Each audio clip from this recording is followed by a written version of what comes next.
So the president trying to influence the Fed, saying that he knows more about interest rate policy, alluding to Jay Powell, didn't actually name him by name. What do you make of that? What impact could that have potentially on the Fed and also to bond traders?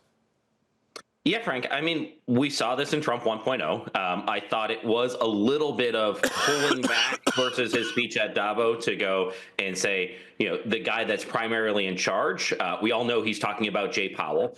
I do think that this is on a collision course. If the Fed is concerned about a second wave of inflation, if they're concerned about some of his policies, they're not going to cut as aggressively as they would have done. I think this is a bit of a collision course.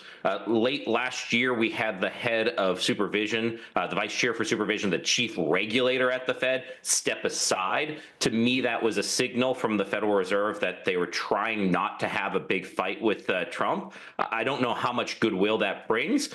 Powell, he doesn't have much to lose. He's going to be out of a job anyways at the end of the year or mid-year next year. So it's a collision course. He can't wave a magic wand. And it's really going to be up to the Fed what they do with interest rates, not Donald Trump. All right. So the president also talking about manufacturing here in the U.S., basically saying other countries, you need to make your things here, or there might be potentially some aggressive tariffs. We're going to play a soundbite. I want to get your reaction to exactly what the president had to say. My message to every business in the world is very simple. Come make your product in America, and we will give you among the lowest taxes of any nation on earth. We're bringing them down very substantially, even from the original Trump tax cuts. But if you don't make your product in America, which is your prerogative, then very simply you will have to pay a tariff.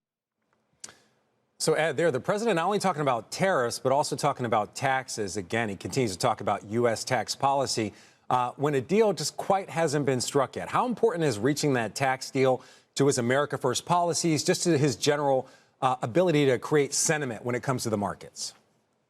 Yeah, so Frank, I break this into two things. Number one, when he's talking about tariffs, he's serious. And what he's talking about there is a universal tariff. And at Raymond James, we hosted a call this week, asked all the investors on the call, and 73% of the folks on the call said there's not going to be a universal tariff this year. I think that's one of the biggest disconnects between what I'm hearing in Washington, D.C. and what I'm hearing in the market.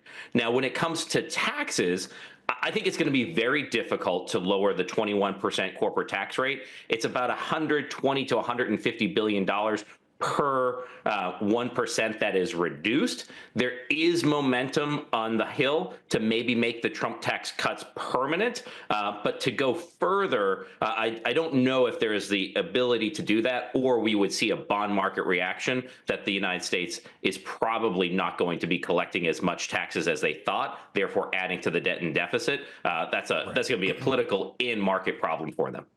So the deficit math is one thing, but the president's ability to get these tax cuts passed through Congress, that's kind of a different thing. So in your mind, at least, how important is it for the president to be able to pass these tax cuts?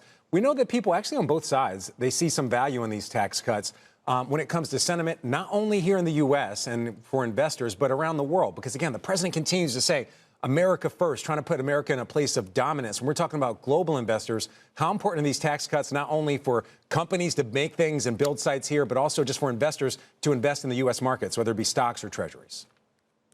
Frank, when I talk to investors globally, I was in Canada last week, I go to Europe a couple times a year. When we talk about a lot of these policies, I say, all right, what happens if he puts tariffs on?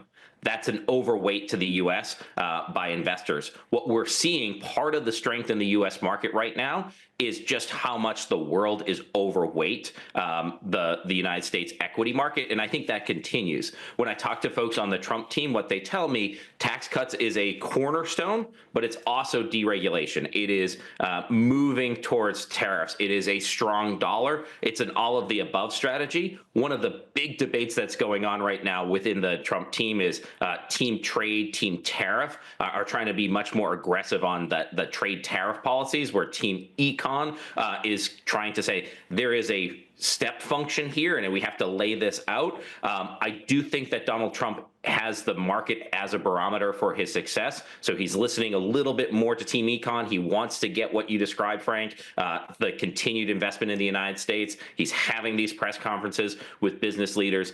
That's what he loves to do. So he is trying to create this environment where people are saying the United States is the best country in the world to invest in trying to provide the governmental infrastructure to support that.